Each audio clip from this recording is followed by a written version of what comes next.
Terima kasih sudah terkasih, kita sudah hadir di tengah-tengah debat ini dan tentunya kita sudah menyediakan segala sesuatu yang sangat kita butuhkan untuk menikmati berkat rohani.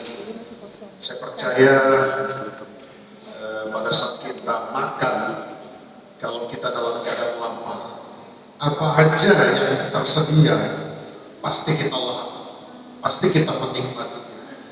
Tapi kalau kita merasa kenyang, walaupun menu yang disediakan itu begitu enak, tentunya banyak di antara kita ada cukup.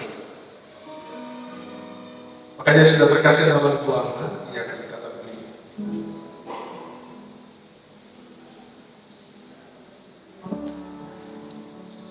ku rindu Kau Yesus, ku rindu Kau, ku telah terima tapi perlu dan rindu Kau. Banyak yang ku terima, tapi ku rindu, tetap rindu, rasa kosong, ku berdoa, ku rindu Kau. Banyak yang ku terima, tapi ku rindu,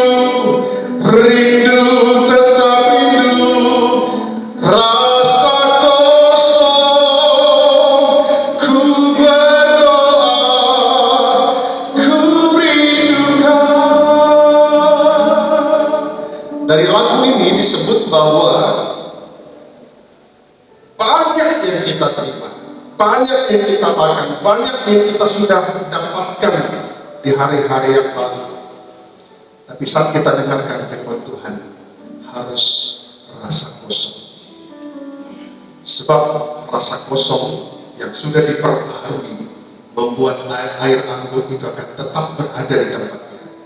Tetapi kalau masih ada yang lama, bahkan bejana lama, kirbat lama, membuat kirbat dan bejana itu rusak, maka anggur itu juga akan hilang. Saudara, seberapa banyak di antara kita sudah mendengarkan firman Tuhan bertahun-tahun, apa yang masih tertinggal, apa yang masih kita dapat. Untuk itu sudah terkasih, beri rasa rindu, rasa haus, rasa lapar akan membuat kita merasa nafsu untuk makan, nafsu untuk menikmati, pokoknya ada gairah. Dan itu harus terjadi dalam kehidupan setiap anak-anak Tuhan di akhir zaman. Kenapa? Makanlah, karena perjalananmu masih panjang. Perjalanan kita makin berat.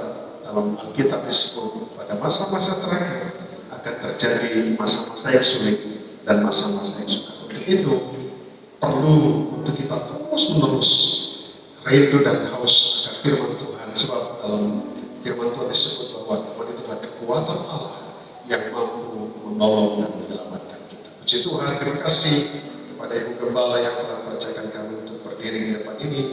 Biarlah atas dasar dorongan Roh Kudus saja yang membuat kami dapat berdiri di tempat ini. Sebab kalau bukan dari itu, tidak berarti untuk saya dan juga tidak berarti untuk kita semua yang ada di sini. Puji Tuhan.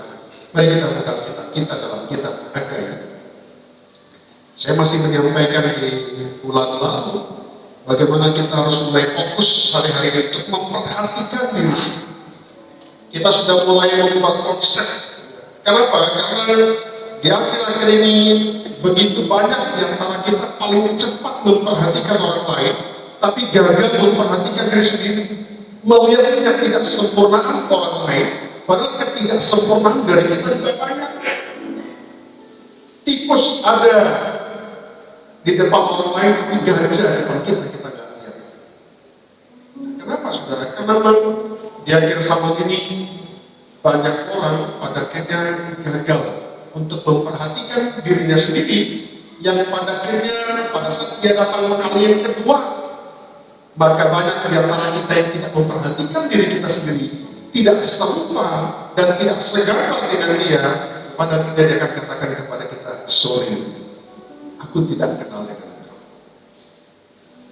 Mungkin ada pembelaan kita, aku telah khotbah dan main musik, singer, tamburin, aku setia perpuluhan, dengan terus terang aku katakan, hai engkau pembuat kejahatan, aku tak kenal dengan engkau. Kenapa?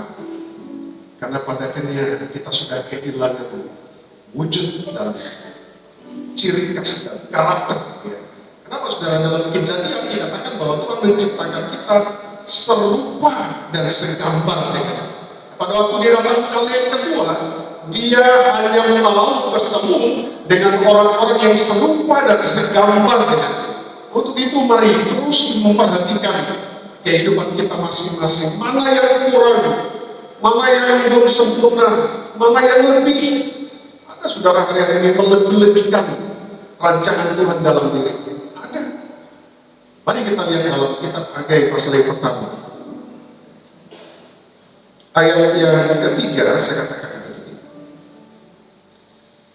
Hagai pasal yang pertama yang ketiga, maka datanglah firman Tuhan dengan perantaran Hagai bunyinya. Apakah sudah tiba waktunya bagi kamu untuk mendiami rumah-rumahmu yang dipapani dengan baik, sedangkan rumah ini tetap menjadi reruntuhan? Oleh sebab itu, beginilah firman Tuhan semesta alam. Perhatikanlah keadaanmu. Kamu menabur banyak, tetapi membawa pulang hasil sedikit. Kamu makan, tetapi tidak sampai kenyang. Kamu minum, tapi tidak sampai puas. Kamu berpakaian, tetapi badanmu tidak sampai panas. Dan orang yang bekerja untuk upah, ya bekerja untuk upah yang ditaruh dalam pundi-pundi yang berlubang. Beginilah firman Tuhan semesta. Perhatikanlah keadaan. Saudara, kalau hari-hari ini kita melihat banyak orang mencari, tapi tidak menikmati, bahkan tidak mendapatkan apa yang dicari. Kita sudah baca tadi ya, ada orang makan tapi tidak kenyang, ada minum tapi tidak puas, ada berpakaian tapi badannya tidak panas, ada yang bekerja untuk upah tapi dia bekerja untuk upah yang ditaruh dalam pundi-pundi yang berlubang. Dari semua ini adalah kesia-siaan.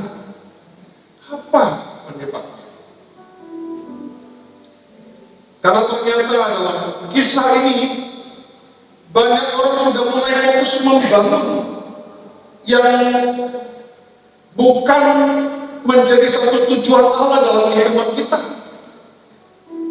Karena dikatakan bahwa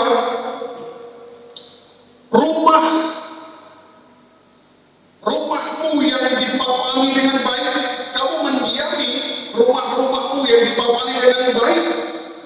Artinya bahwa segala sesuatu yang kelihatan, wujud duniawi yang ada dalam kehidupan kita sedemikian rupa, kita bangun maksimal. Tetapi dikatakan dalam firman ini, tapi rumah ini kalau saudara lihat R-nya besar. Siapa itu saudara? Kita yang telah dibangun, yang telah dirancang dalam kitab Kejadian. Ya, coba saudara kita lihat dalam Kejadian pasal yang pertama ayat yang ke-20. Saya percaya saat kita membaca ayat ini, kita akan sangat menghargai siapa kita, sehingga kita terus menghargai juga siapa yang menciptakan kita. Dalam Kejadian pasal yang pertama ayat yang ke-26, berfirmanlah Allah, baiklah kita menjadikan manusia menurut gambar dan rupa kita. Bahkan sudah terkasih, ada banyak di antara orang-orang yang tidak puas dengan gambar rupanya.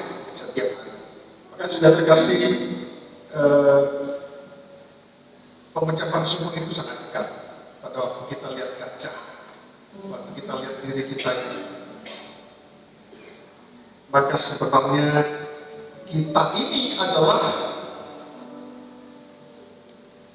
diciptakan menurut gambar dan rupa ini, supaya mereka berkuasa atas ikan-ikan di laut dan burung-burung di udara, dan atas ternak, dan atas seluruh bumi, dan atas segala binatang melata yang merayap di bumi.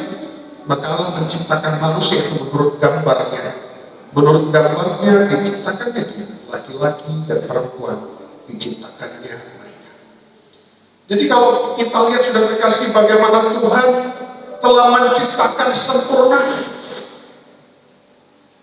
Nah, kalau Tuhan sudah menciptakan sempurna, harusnya dijaga, harusnya dirawat, dan masing-masing ciptaannya dititipkan kepada setiap kita. Nih, Pak Sinaga dititipkan ke saya ini. Ini Bu Linda dititipkan. Ini Bapak Budi dititipkan.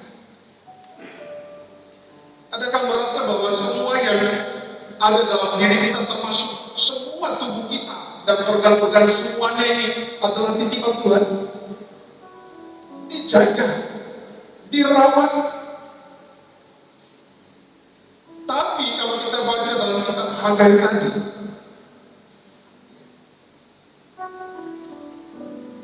ternyata ditegur, diingatkan,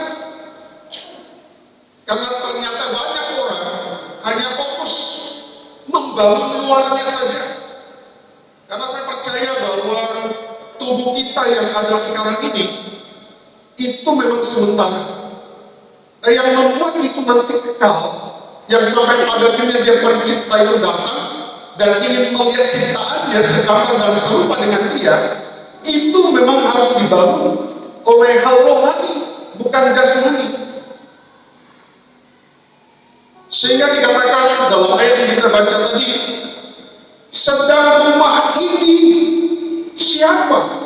Kita sebagai rumah, tempat kediamannya Allah, yang dibangun, diciptakan menurut gambar Allah, tetap menjadi reruntuhan. Maka sudah terkasih, mari mulai kita memperhatikan keadaan mana yang sudah hilang dari standar Tuhan menciptakan kita. Hati kita, pikiran kita, perasaan kita, mata kita, semua. Mana yang sudah tidak ada? Mana yang sudah hilang dari hidup kita yang standarnya Tuhan? Yang disebut pada roh Tuhan itu sudah tidak berbentuk. Kita yang mengetahui sejauh ini cara rohani, apakah kita sudah berbentuk sesuai dengan ciptaan Tuhan tadi? Karena Tuhan telah menciptakan segambar dan serupa dengan Dia. Sejujurnya banyak dari antara kita sudah kehilangan gambar itu, sudah kehilangan identitas itu. Tapi banyak yang tidak sadar. Kenapa? Karena tidak memperhatikan keadaan. Fokus memperhatikan orang lain. Fokus memperhatikan hal-hal jasmania, hal daging. Padahal sudah terkasih jelas firman Tuhan bahwa daging ini tidak dapat atau tidak sampai, ya, atau daging kita ini nanti nggak sampai ke surga. Rohlah yang nanti membangun kehidupan kita, yang membuat kita sadar.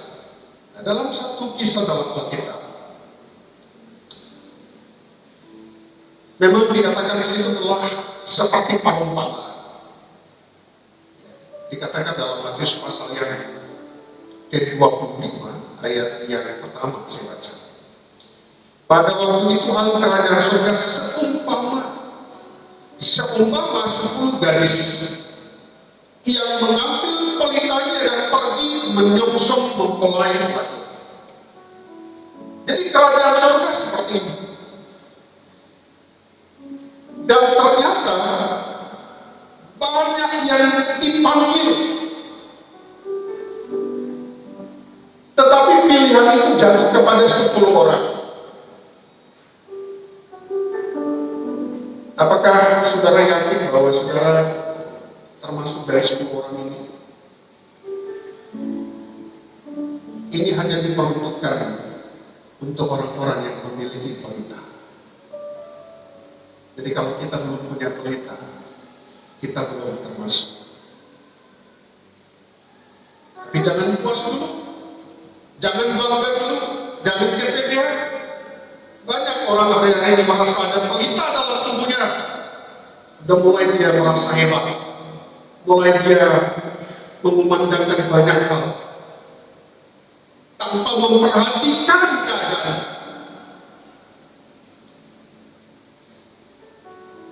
Bukankah kita sudah dipanggil hadir di sini? Tapi apakah ada di antara kita yang bisa memastikan bahwa kita hadir di sini membawa pelita? Saya yakin memang nanti kan kita sedang menyongsong dia datang kali yang kedua. Tapi saya ingin sampaikan, kita sedang menyongsong dia tiap hari, tiap saat dalam kehidupan kita. Di mana? Ya di tempat ini. Di mana? Di rumah tangga kita. Di mana? Di pekerjaan kita. Di mana? Di seluruh aktivitas kita. Pastikan ada pelita. Nah, kemudian dalam ayat yang kedua, 5 diantaranya bodoh dan 5 bijaksana. Ini gambaran dari kita. Seperti saya sampaikan tadi, apakah cukup punya pelita? Tidak cukup. Karena masih ditentukan ada yang bijaksana, ada yang bodoh.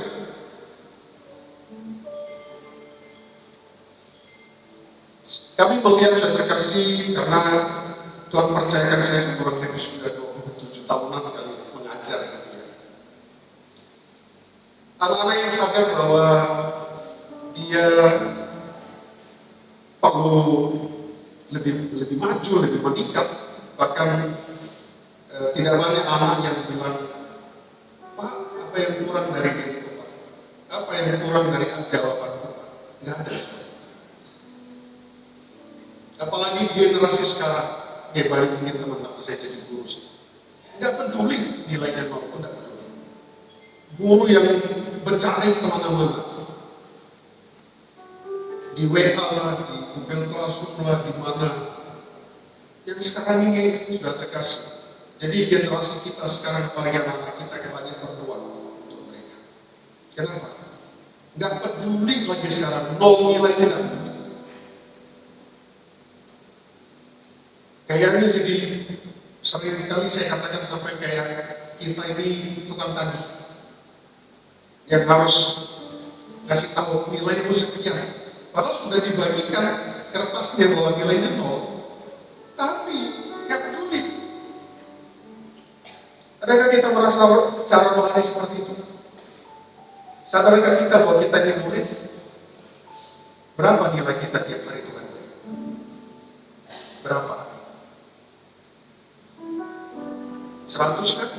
0 kan? Pada waktu kita merasa bahwa di kita 0, nilai diri kita 0, apa yang kita lakukan? Sekarang ini sudah masa bodoh, tidak peduli. Banyak di antara kita sudah salah, tapi tidak minta maaf. Ada kan? Bersyukur saya bangun di tengah-tengah keluarga saya kecil. Karena saya tahu disitulah kehadiran Allah itu. Bukan nanti pada waktu saya khotbah kayak gini, bukan. Di tengah keluarga saya kecil. Kata minta maaf, nanti boleh saudara kecil. Apalagi anak saya kecil. Sedikit kesalahan wajah kita agak sedikit dia maaf. Ya udah, maaf. Iya udah, maaf Bang. Sampai wajah kita itu merasa menerima maafnya, terakhir apa kita? Cium. Udah sebesar gajah badannya sampai sekarang. Ada kan yang antara kita membangun konsep hidup kayak gitu? Coba ada yang senang nggak kalau disebut kesalahan? Marah nggak? Protes nggak? Jarang orang bilang, coba kasih tahu kesalahanmu dong.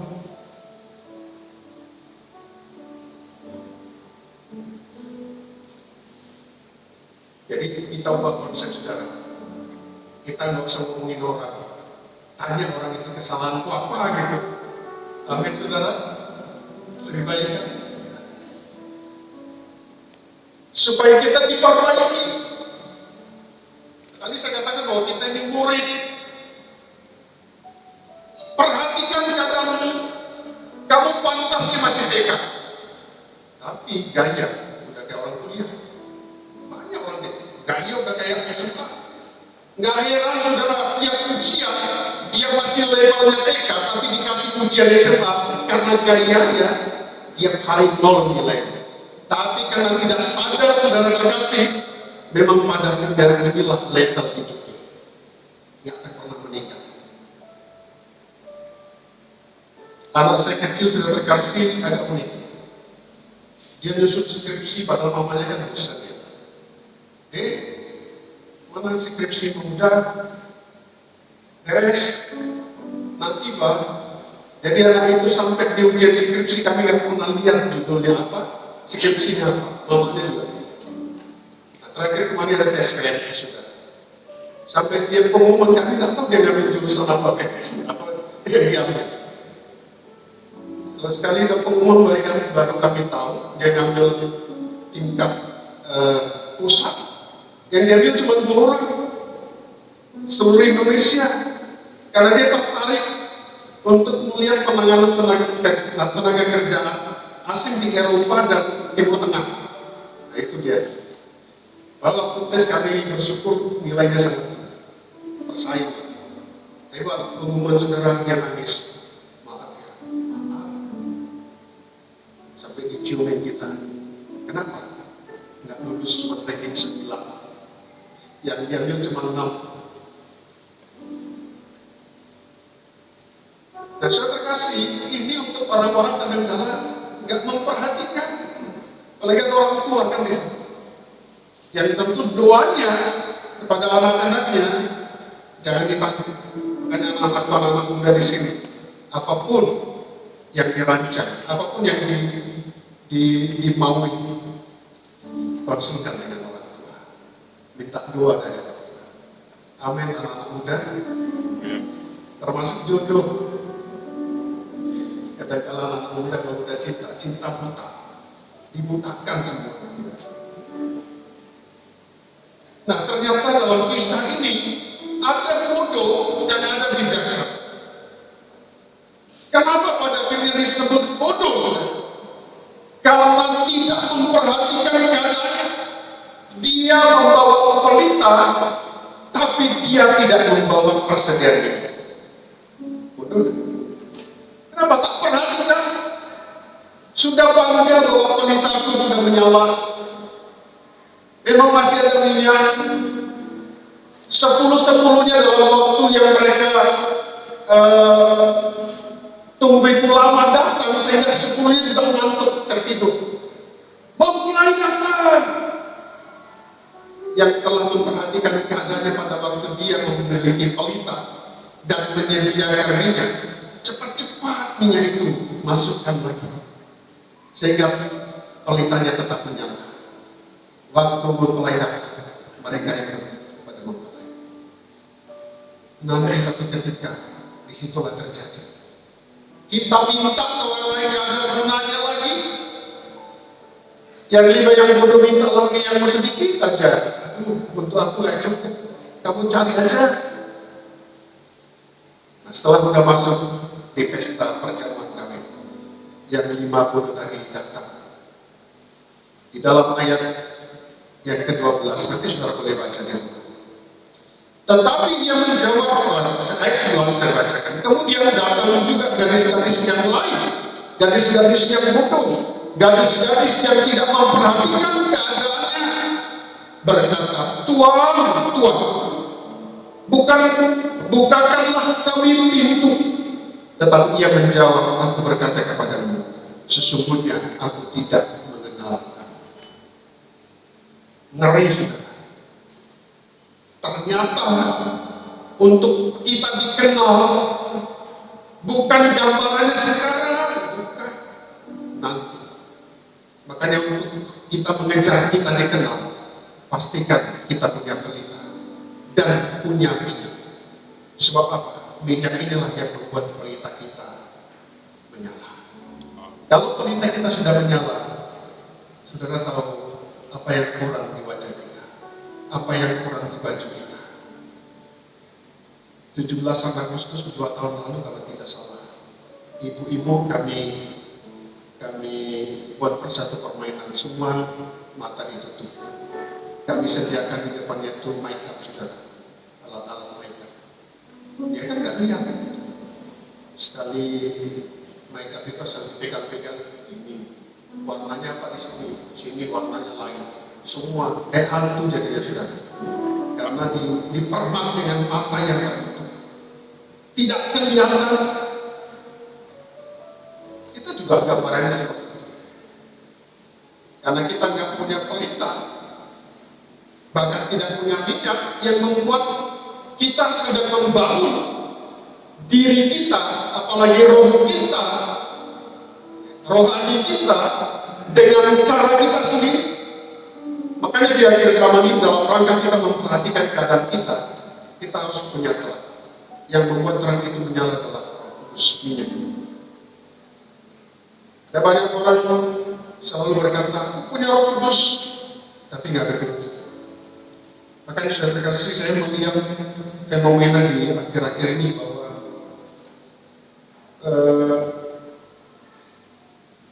Roh Kudus itu terbukti dalam diri seseorang itu memang dengan perbuatan, tapi dalam Alkitab kalau kita lihat adalah dia berbahasa. Kenapa? Dalam Alkitab dikatakan siapa yang berbahasa, dia membangun dirinya sendiri. Jadi kalau ada orang-orang yang tidak ada bahasa rohnya, tidak pernah berdoa lagi dengan bahasa roh, kapan dia membangun dirinya sendiri? Nggak heran tiap hari runtuh. Nah, untuk itu sekali lagi kitab Hagai katakan, perhatikan keadaan. Jadi bagi keluarga untuk saudaraku di tempat ini, mulai pada hari-hari ini mulai terjadi banyak hal. Kita pengen ini tapi dapatnya ini, kita sudah maksimal tapi hasil seperti ini. Ada teman saya sudah terkasih banyak uang, tapi herannya nggak pernah menikmati uangnya. Kami lihat makan tiap hari ikan asin, karena uangnya banyak. Lucu. Tapi kalau kita ada ucapan syukur dan kita dapat menikmati segala sesuatu yang Tuhan berikan, walaupun itu mungkin sederhana, itu nikmat, saudara. Tapi bagi orang-orang lain, walaupun mungkin berkecukupan, tapi jadi tidak nikmat, saudara. Nah, untuk itu, mari, sudah terkasih, dan kesamaan arah dan fokus akan iblis alihkan, bukan lagi memperhatikan dirinya sendiri, sehingga nanti banyak terjadi seperti kita baca tadi, dia bekerja untuk upah, tapi bekerja untuk upah yang disimpan dalam pundi-pundi yang berlumah. Mudah-mudahan saya terkasih kita tidak seperti itu. Sedikit yang kita dapatkan tapi berkat, sedikit yang kita dapatkan tapi nikmat, sedikit yang kita dapatkan tetap ada damai sejahtera, ada sukacita. Saya percaya pada setiap hari kita memperhatikan keadaan kita, khususnya fokus memperhatikan keadaan rohani kita. Kayaknya firman Tuhan katakan, Yesus pernah menyampaikan, carilah dahulu kerajaan Allah dan kebenarannya, maka yang lain akan ditambahkan kepada. Mari sama-sama kita bangkit.